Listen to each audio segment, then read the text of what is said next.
फिर्यादी शेषराव चौधरी यांच्या स्वागत स्वीट्स या मिठाईच्या दुकानामध्ये काम करणाऱ्या अरविंद गणेश पुरोहित उर्फ अरविंद सिंग याने विश्वास संपादन करून दुकानातील रोख रक्कम, लॅपटॉप आणि चांदीचे कडे असे सुमारे 3,04,000 रुपयांचा मुद्देमाल चोरी करून फरार झाला होता। या प्रकरणी आडगाव पोलीस ठाण्यात गुन्हा दाखल करण्यात आला होता।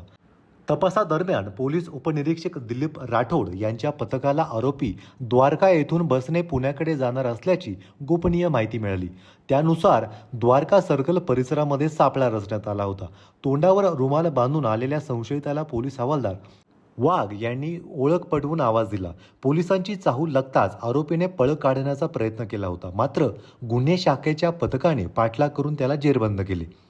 आरोपीकडून 2,31,100 रुपयांची रोख रक्कम, 10,000 रुपयांचा लॅपटॉप आणि 20,000 रुपयांचे चांदीचे कडे असे एकूण 2,61,100 रुपयांचा मुद्देमाल हस्तगत करण्यात आला आहे। पुढील तपास आडगाव पोलीस करत आहे। आपलं नाशिक, नितीन चंद्र मोरे।